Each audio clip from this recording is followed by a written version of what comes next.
It would have. I mean, other than maybe going to Toto, that would be insulting. One of the bigger stations in town, who I am friendly with a bunch of people there, but we have to have a little good-natured ribbing, a little back and forth. So their anniversary party was the same night as our anniversary party. Their anniversary party was outdoors. It was featuring the Jay Giles Band, but tickets were like $60. Right. How many members of the Jay Giles Band were still alive and kicking? Probably just Jay Giles. They're probably just doing the... I know that Jay Giles was not a member of the Jay Giles Band. I'm thinking probably Peter Wolf with a bunch of pickup musicians. Right. Yeah. And which is big right now. We're seeing that a lot. Of course, everybody been talking about the current, and there's a great documentary which I caught half of. I want to watch the rest of, about the current incarnation that is Quiet Riot, featuring no original members of Quiet Riot. Okay, who is maybe the producer or the tour manager? Is somebody original? I think that they were just able to come up with whatever funding was needed to secure the name. Okay. And, of course, the tunes. Right, which is, I want to say I'm surprised, but no, I'm not. But they've been doing that with the doo-wop guys for years. I mean, you'll have a band with the original name, and it'll be a grandkid that fills in, or they found other members, cousins and stuff. With the doo-wop groups, sometimes they usually keep it in the family. Right, at least there's some kind of blood relation involved. Yeah, but no, this is purely corporate sponsored, right? Yeah. Just out there, and I mean, as an anarcho-capitalist, I can't really fault anybody who's just trying to go out there and make a dime. But well, I can't fault it, but I don't have to go listen to it. I can't fault it, but I don't have to like it. Exactly. I mean, and all the more, I had the misfortune to go see Quiet Riot on one of their comeback tours with the original guys. That's right. Wasn't your old band, the Headcutters, weren't you slated to open up for one of those gigs when they came through town? That I don't know about. I think if that was the case, it was before I was a member of that band.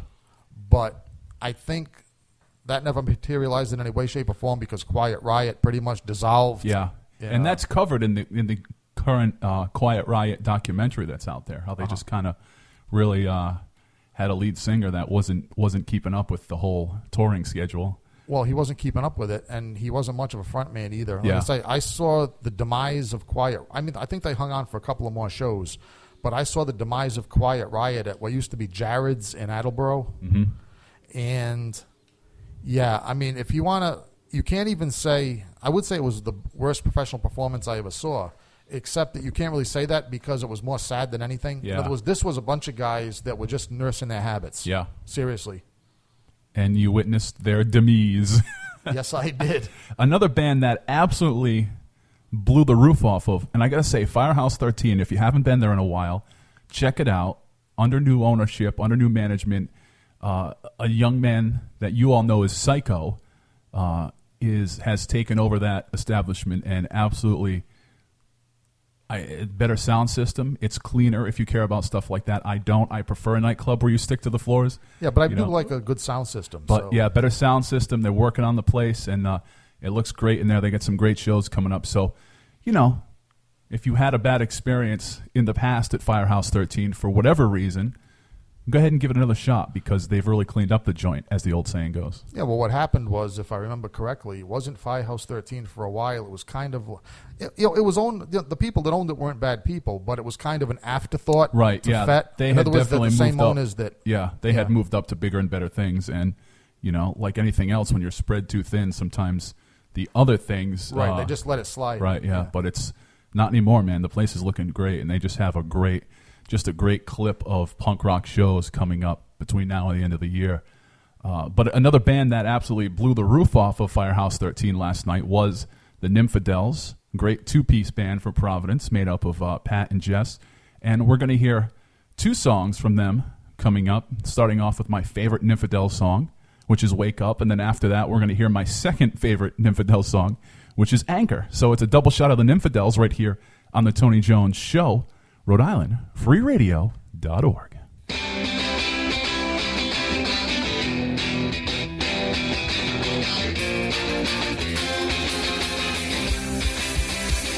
I'm feeling that it's happening. Lock the door and let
The mighty Nymphadels right here on the Tony Jones Show. You just heard Anchor. Before that, Wake Up, a band that, as I mentioned earlier, tore it off the roof of Firehouse 13 last night for the Rhode Island Free Radio anniversary party. Tony Jones here. You were tuned in to the Tony Jones Show. Check in with me online at facebook.com/Tony Jones Show, TonyJones.org, and on Twitter at Tony Jones in RI.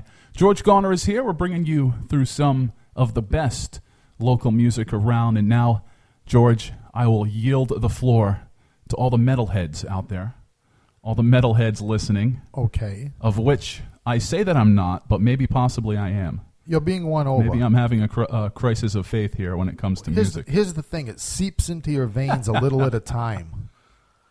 And then at some point you realize that you are at Metal Fest and you are enjoying most of the bands. That's when you know it has you. And next thing you know, you're doing a Beavis and Butthead style headbanging routine. And after that, you are listening to Goat Whore. Who, by the way, are doomed. Aren't they coming to town? Yes, they are. Not Providence, unfortunately, but they're coming as close as Boston. And I still intend to book them for my birthday. I'm not sure which birthday, but that is going to happen. When they're in the vicinity and my birthday rolls around. We'll have Goat Whore in this very studio. It's not a bad idea. But we're going to hear War and Glory. Doesn't that sound like a metal song to you? Here's some Whiskey Fire right here on the Tony Jones Show.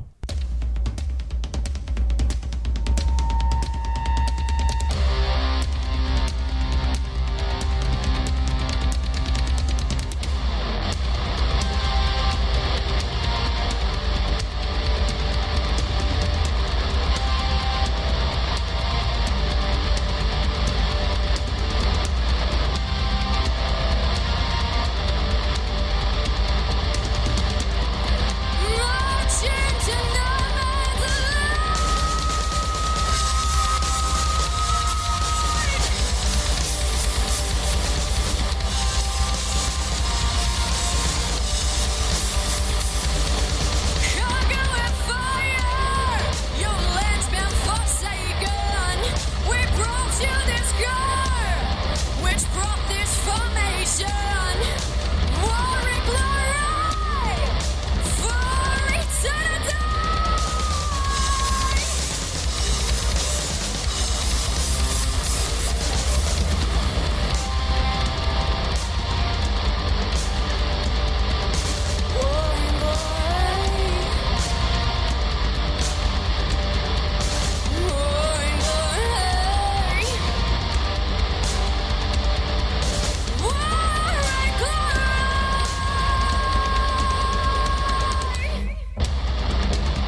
house does not belong here. Hold on. Head into the clear.